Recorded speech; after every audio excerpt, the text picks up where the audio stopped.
The distant rumble of rushing water was all the warning Violet Anderson had before the normally placid creek transformed into a raging torrent that devoured everything in its path. Now, 3 days later, she huddled atop the remnants of her family's farmhouse roof, surrounded by a vast expanse of murky brown water that had once been the fertile valley floor near La Vida, Colorado territory. Spring of 1872 had brought unseasonable rains to the southern Colorado mountains, melting the winter snow faster than anyone could remember. The deluge had swept away most of the Anderson homestead, leaving Violet 22 years old and entirely alone, stranded on what remained of her home. Her parents had departed for Denver 2 weeks earlier to arrange for new farming equipment, leaving their only daughter to tend their modest property. They would return to find nothing but devastation if she survived to tell them what had happened. The late afternoon sun beat down on her sunburned skin as she scanned the horizon for any sign of movement. Her throat, parched from thirst and calling for help, ached painfully. The water she'd salvaged had run out that morning, and hunger gnawed at her stomach. Violet closed her eyes, summoning what little strength remained in her weakened body. "Hello? Anybody there?" The voice startled her so completely that she nearly slipped off her precarious perch. A man on horseback was navigating through the floodwaters about 100 yards away, his tall figure silhouetted against the setting sun. "Here." Violet's voice cracked as she waved frantically. "I'm here." The rider altered his course immediately, carefully guiding his horse through what must have been the old wagon trail, now submerged under several feet of water. As he drew nearer, Violet could make out his features: a young man, perhaps in his late 20s, with a weathered face beneath the brim of his wide hat. His clothing marked him as a cowboy, likely from one of the larger ranches that dotted the foothills west of La Vida. "Madam," he called out, tipping his hat as he approached. "Zachary Cooper, from the Crescent Moon Ranch. Been riding out looking for survivors." "You've been up there all this time?" Violet nodded, tears of relief suddenly streaming down her face. 3 days. The water came so fast." The cowboy guided his horse as close to the ruined structure as possible, the animal's chest deep in the murky water. "I'm going to get you down from there. Can you make it to the edge?" With trembling limbs, Violet crawled toward him. The man reached up, his arms strong and steady. "Jump and I'll catch you. Trust me, you will never be left again." Something in his steady gaze gave Violet the courage she needed. She pushed off from the roof and felt his arms close around her, pulling her safely to the front of his saddle. As he turned the horse toward higher ground, she caught a glimpse of her home disappearing beneath the water's surface. "My name is Violet," she managed to say, her voice barely audible over the sound of the horse's movement through water. "Violet Anderson." "Hold tight, Miss Anderson," Zachary replied, one arm securely around her waist. "La Vida's mostly underwater, but we've set up a camp on the ridge. We'll get you some food and dry clothes." Violet leaned against his chest, too exhausted to maintain her own posture. The steady rhythm of the horse's gait and the security of the cowboy's arm around her waist lulled her into a state between consciousness and sleep. "Stay with me now," his voice rumbled against her ear. Not much further. True to his word, within half an hour they reached a makeshift camp where dozens of displaced residents had gathered. Women rushed forward as Zachary brought his horse to a halt, reaching up to help Violet down. "This is Miss Anderson," he announced. Found her stranded on what's left of a roof out past the Morgan Creek bend. A gray-haired woman wrapped a blanket around Violet's shoulders. "You poor dear. Come sit by the fire. We've got stew and coffee." Zachary dismounted, leading his horse to a hitching post. "I'll check on you later, Miss Anderson. Need to report to the sheriff about the areas I've covered." Violet caught his sleeve before he could walk away.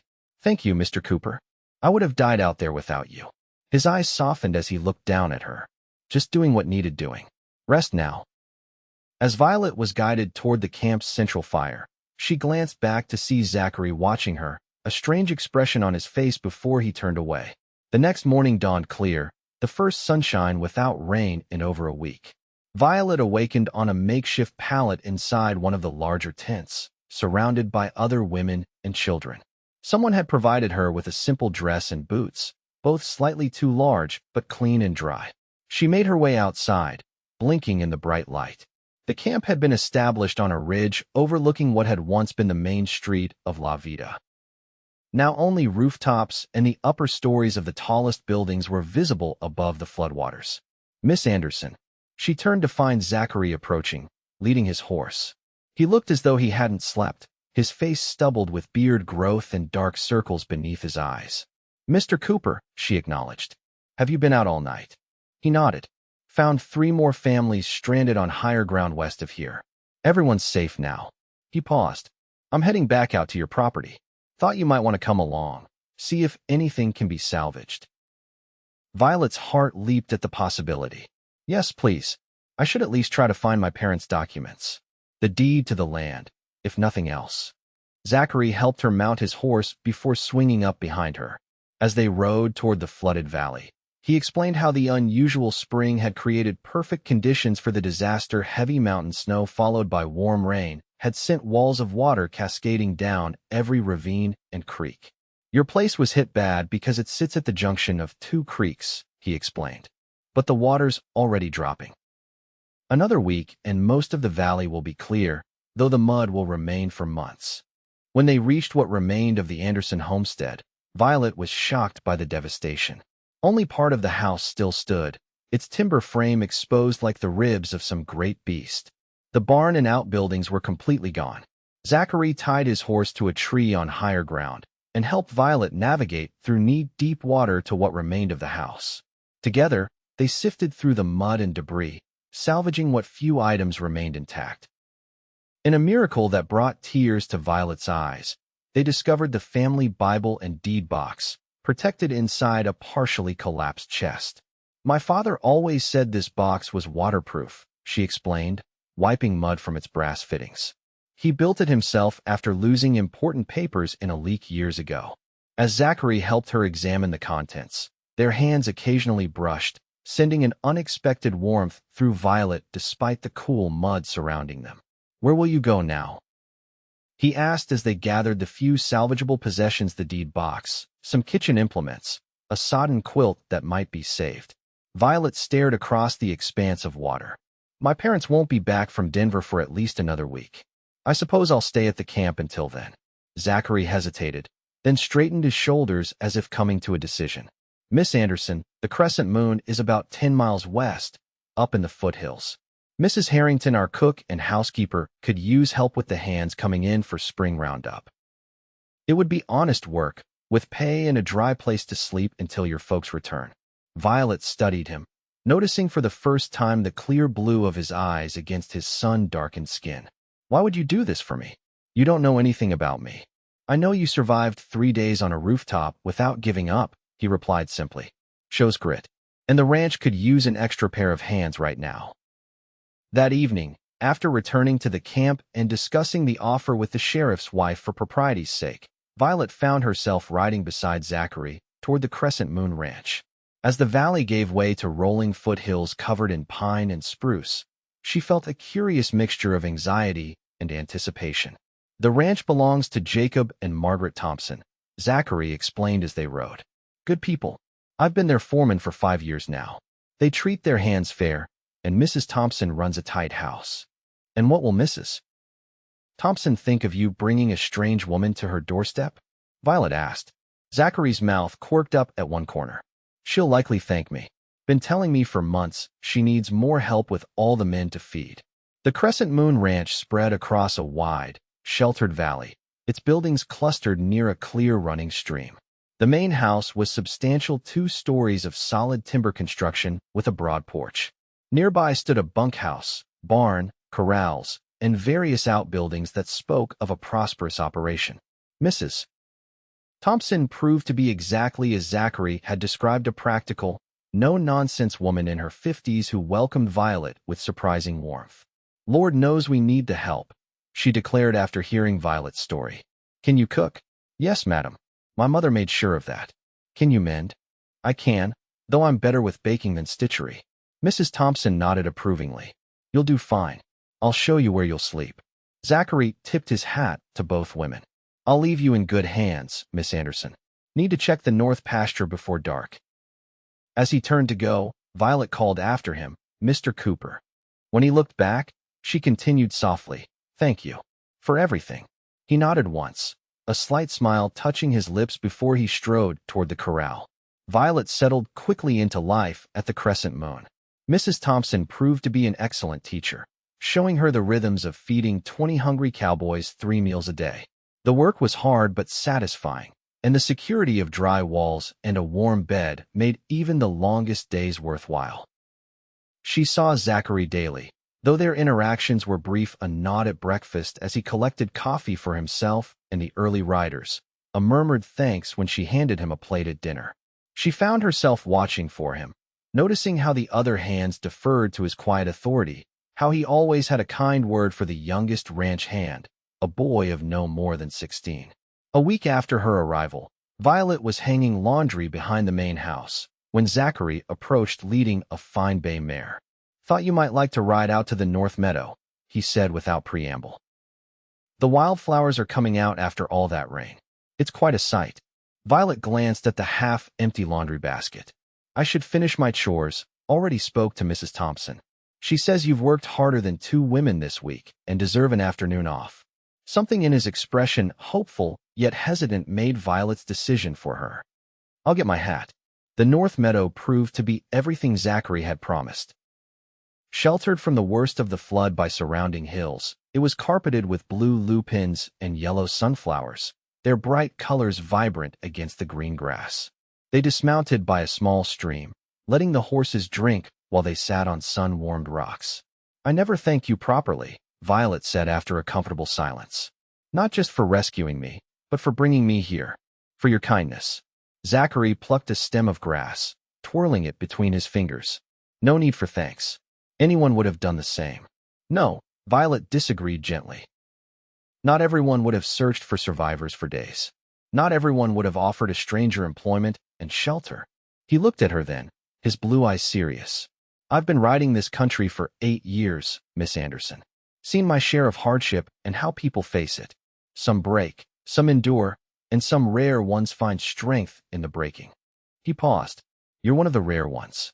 Violet felt her cheeks warm at his words. "You hardly know me." "I'd like to, though," he replied, the simple statement hanging between them with unexpected weight. Their conversation turned to easier topics: his childhood in Missouri, her family's journey from Illinois 5 years earlier, their shared love of horses. As the afternoon waned, Violet realized she hadn't thought about the flood or her losses for hours. On the ride back to the ranch, she found herself studying Zachary's profile, the strong line of his jaw, the way the setting sun caught in his light brown hair. When he caught her looking, she didn't glance away, and the slow smile that spread across his face warmed her more than the spring sunshine. The weeks that followed fell into a pattern. Violet worked alongside Mrs. Thompson in the kitchen and house, proving herself invaluable as spring roundup brought more cowboys to the Crescent Moon. On her free afternoons, Zachary would appear with horses saddled, and they would ride the ranch's vast acreage. During these rides, Violet learned Zachary's story: how he'd left home at 17 after his parents died, drifting west until finding a home with the Thompsons. How he'd worked his way up from ranch hand to foreman through diligence and a natural way with both animals and men. How he dreamed of someday having a ranch of his own. "Just a small place," he'd explained as they watched a herd of the ranch's cattle grazing. "Enough to sustain a family. I've been saving most of my wages." "It's a good dream," Violet had replied, trying to ignore the way her heart quickened at his mention of family. As May turned to June, word arrived that the floodwaters around La Vida had receded enough for rebuilding to begin. With it came news that Violet's parents had returned from Denver and were searching for their daughter. Mrs. Thompson insisted on accompanying Violet into town for the reunion, declaring it improper for a young woman to travel alone. Zachary drove the wagon, his usual easy manner replaced by a quiet tension Violet couldn't interpret. The reunion with her parents was tearful and joyous. Ezra and Martha Anderson had feared the worst upon returning to find their homestead destroyed and their daughter missing. "The sheriff told us you'd found work at Crescent Moon," her father said, still holding Violet's hand tightly. "We would have come sooner, but there was no way through until the road was cleared yesterday." "We've already started rebuilding," Martha added.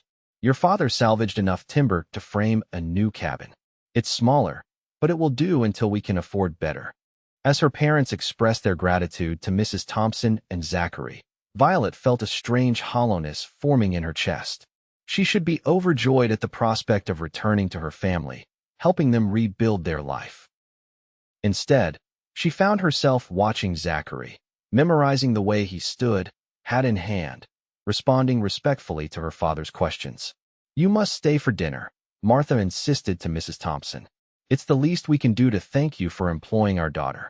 "And you as well, Mr. Cooper," Ezra added. "Violet tells us it was you who found her during the flood." Zachary inclined his head slightly. "Just fortunate timing, sir." As the others walked toward the temporary shelter that housed the Andersons, Zachary held back, gesturing for Violet to wait. "I'll be leaving at first light tomorrow," he said quietly, "taking a string of horses to the army post at Fort Garland. Probably gone a week or more." "Oh." Violet searched for something more to say, finding only, "Safe travels," then. He studied her face as if committing it to memory. "Will you be returning to Crescent Moon, or staying here with your family?" The question caught her off guard. I hadn't thought. My parents will need help rebuilding, of course." Zachary nodded, his expression carefully neutral. "Of course. Your family needs you." He glanced toward where the others waited, then back to Violet. "I should join them." That night, after Mrs. Thompson and Zachary departed for the ranch, Violet helped her mother prepare their small cabin for sleep. As she smoothed blankets over the makeshift pallet, Martha studied her daughter. "That young man," she said finally. "Mr. Cooper. He seems quite taken with you." Violet's hands stilled on the blanket. "We've become friends. He's been very kind." "Friends," Martha repeated thoughtfully. "The way he looks at you speaks of more than friendship, daughter." Violet turned to her mother, unable to hide the confusion in her heart. "Even if that were true, my place is here, with you and father." Martha sat beside Violet, taking her hands. "Your father and I came west because we wanted a better life not just for ourselves, but for you. We wanted you to have choices, opportunities." She paused, "Including the choice of where and with whom to make your home. Are you saying you wouldn't mind if I returned to Crescent Moon?" "I'm saying we want your happiness above all things," Martha replied. "And I haven't seen you look at anyone the way you look at that young cowboy." Sleep eluded Violet that night as she considered her mother's words. By dawn, she'd made her decision. After breakfast, she approached her father as he prepared to work on the new cabin's framework.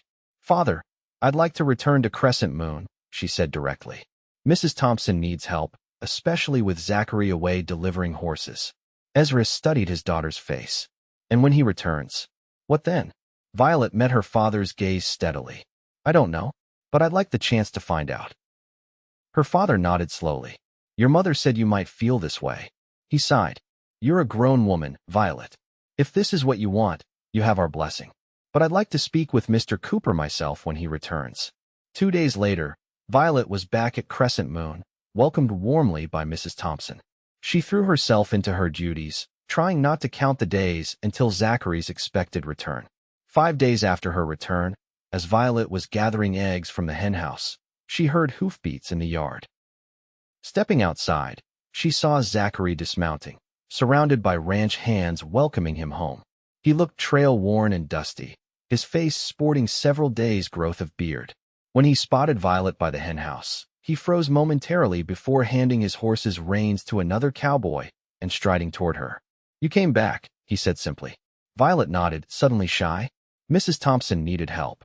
"Is that the only reason?" His voice was low, meant only for her ears. "No," she admitted, meeting his gaze. "It isn't." Something in his expression shifted, hope replacing uncertainty. "Your parents. They understand. My father would like to speak with you, though." A slow smile spread across Zachary's face. "I imagine he would." He took a step closer. "Violet, I need to wash trail dust off before I can properly say what I want to say. Would you walk with me after dinner? Down by the creek." The hours until evening seemed interminable. When Violet finally met Zachary by the creek, the setting sun bathed the landscape in golden light. He'd shaved and changed into clean clothes, his damp hair combed neatly.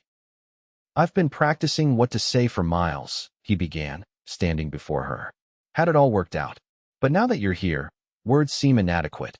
Violet took a small step toward him. Then perhaps you should simply say what's in your heart. Zachary took her hands in his calloused fingers gentle against her skin. From the moment I found you on that rooftop, something changed in me. I told you then that you'd never be left again, and I meant it not just as a promise of rescue, but as something more. He drew a deep breath. I love you, Violet Anderson. I know it's fast and maybe foolish, but I've never been more certain of anything. Joy bubbled up inside her. It doesn't feel fast to me. Not when every day apart from you feels like wasted time. Are you saying, I love you too? She interrupted, smiling at his stunned expression. I think I have since that first ride to the wildflower meadow. Zachary's arms encircled her waist, drawing her close. I don't have much to offer yet. Just my savings and plans for the future. It's enough, Violet assured him. More than enough. His kiss was gentle at first, then deeper as she responded, her arms twining around his neck. When they finally broke apart, both breathless, Zachary rested his forehead against hers. I should speak to your father soon, he murmured. Ask for his blessing properly. He expects it, Violet replied with a soft laugh. He and my mother saw what was happening before I fully admitted it to myself. 3 days later, Zachary rode with Violet to her parents' half-built cabin. True to his word, he spoke privately with Ezra, returning from their walk with a solemn expression that broke into a grin as soon as Violet met his eyes. Your father has granted his blessing, he announced, taking her hand. On the condition that we wait until the cabin is finished for the wedding, so your parents can host it properly. The weeks that followed were filled with preparation. Zachary continued his duties at Crescent Moon while helping Ezra complete the Anderson cabin during his free time. Violet divided her days between the ranch and assisting her mother with wedding preparations. Word spread quickly through the scattered community around La Vida. Many remembered how Zachary had ridden tirelessly during the flood, searching for survivors long after others had given up. The young couple's story, the cowboy who found a woman left behind after the flood and promised she'd never be left again, became something of a local legend. On a perfect July day, with wildflowers decorating the newly completed Anderson homestead, Violet and Zachary exchanged vows before family, friends, and most of the Crescent Moon's cowboys. Mrs. Thompson wept openly, while Mr. Thompson surprised everyone by producing a fiddle and leading the dancing afterward. As twilight fell, the newlyweds slipped away from the celebration. Zachary led Violet toward 2 horses waiting behind the cabin. I have something to show you, he explained, helping her mount despite her wedding dress. A surprise. They rode for almost an hour, climbing into the foothills until reaching a small plateau overlooking a verdant valley. In the center stood a partially constructed cabin, its timber frame solid against the evening sky. What is this? Violet asked as Zachary helped her dismount. Our home, he replied, his voice hushed with emotion. I've been building it for months, ever since I knew I loved you. Mr. Thompson sold me this parcel, said I'd earned it with years of honest work. He gestured toward the valley below. There's good water, grazing for cattle, room to grow. Tears filled Violet's eyes as she took in the beginnings of their home, the careful craftsmanship evident even in its unfinished state. It's perfect. It's just a start, Zachary cautioned. It won't be finished for weeks yet. But I wanted you to see it today, to know that everything I promised is becoming real. Violet turned to him, framing his face with her hands. I never doubted you, not for a moment. As stars appeared overhead, they stood together on the land that would become their ranch, planning their future with quiet words and tender kisses. 10 years later, the Plateau Ranch that had begun as a simple cabin had grown into a thriving homestead. The Cooper family had expanded to 8-year-old Elijah chased his 6-year-old sister Sarah around the yard, while 3-year-old James tottered after them, determined to keep up. Violet stood on the porch, one hand resting on her swollen belly where their 4th child grew.